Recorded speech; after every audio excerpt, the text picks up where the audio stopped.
Hi, guys. Remember, we're starting with the second part of the book called Pasta. And this chapter is called She's Back. Granny Torrelli is back. It's Saturday. Mom and Pop are at work. And Granny Torrelli is in charge.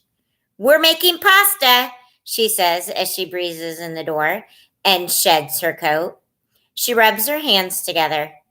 Pasta, yum. She squeezes my cheeks with her soft fingers. How's my rosy girl today? Good, I say. Benet, now go get that Bailey. We need his help. I dash out the door, race across the lawn and up the steps, fling myself into Bailey's house, calling, Bailey, Bailey boy, wanna make pasta with Granny Torrelli? Bailey stands at the top of the stairs, tall and strong, his soft hair catching the light from the window on the landing. He smiles, that great Bailey smile. Sure, he says, and he is already feeling his way down the stairs, calling his mother, going, Rosie's Ma. I hear her call, Okay, Bailey. Hi, Rosie. Bye, Rosie. I am a little shy with my buddy, my pal Bailey today. We are over our fight about my being too full of myself. That's over and done. But there's something else squeezing in between us. Something new. Something I don't like. Not one picolino bit. And Bailey doesn't even know it. Not yet. That Bailey boy. What am I going to do with that Bailey boy? The next chapter is Ciao. Ciao, Bailey, Granny Torrelli calls out as we come in the door. She says it like this. Ciao. It means both hi and goodbye. I like that little word, ciao. Ciao, Granny Torrelli, Bailey says. He moves up close to her and lets her kiss both his cheeks. That way she does. She's already got the big wooden pastry boards on the table and the bowls on the counter, and she is plucking things from the cupboard and the refrigerator. Flour, salt, eggs, aprons, she says. We need our aprons. I find the big white aprons in the closet and slip one over Bailey's soft hair and tie it for him. Granny Torrelli snares the wooden spoons and looks around, checking to see if she's got everything she needs. We are going to make some superior pasta today, she says. Bailey smiles. He loves Granny Torrelli.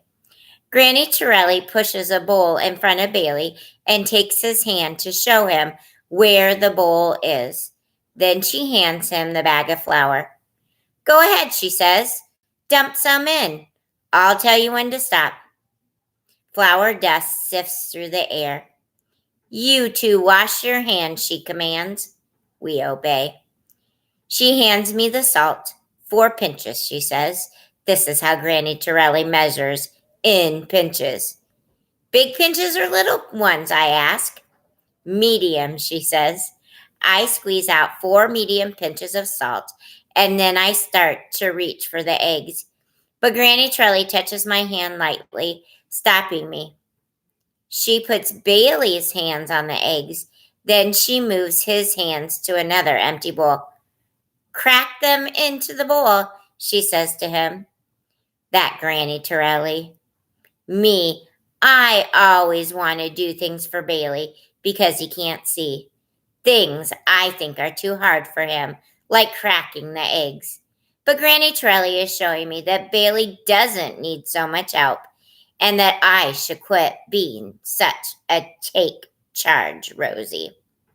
Rosie will pick out the shell bits, she says, and I do. It is good being in the kitchen with Granny Torrelli and my buddy Bailey, and I want to slow the day down so I can keep Bailey here with me all to myself. My warm and cold heart. Bailey is whisking the eggs with a fork. all that gooey yellow swirling around, and I am watching his hands. And my heart is so full of that Bailey boy that I want to grab him and hug him, but I don't. Instead, I can't help it. I think about that Janine girl, that new girl up the street, that too friendly new girl. And just like that, my heart switches from warm to cold. I am Ice Girl, Ice Queen, that Janine girl. She is making my mind swirl. First day she moves in, I go over and introduce my rosy self. She smiles all over the place, especially when she finds out that we are the same age and will be going to the same school. She tells me I can help her find her way around, that she is so glad, so very, very, very glad to know someone in her new neighborhood so soon. Isn't she so, so lucky? She asks me. She is a pretty girl. I give her that. With cool, frizzy black hair. And she is so confident, that Janine, flipping her head this way and that, flashing her sparkly white smile. No braces or anything. Do you have a best friend? She asks me. Yes, I say. She puckers up her pretty mouth. Oh, crud. I left my best friend in New York. I was hoping you could be my new best friend. I am thinking, hold on a minute. You don't even know me, and I don't know you. It takes a while to be best friends. But I don't say that. Instead, I say, my best friend is Bailey. That's a boy. I don't have a girl best friend. I am surprised I say this because I do have a girl best friend, and that is Marley at school. But Marley is not allowed to go anywhere except school, and I am not allowed to go to her house because her father is very creepy, and maybe I am thinking I could use a second best girlfriend. Janine says, a boy for your best friend? How strange. I am about to tell her there's nothing strange about it at all when she says, that doesn't count, a boy being your best friend. So I'll be your best girlfriend. I make my mouth smile.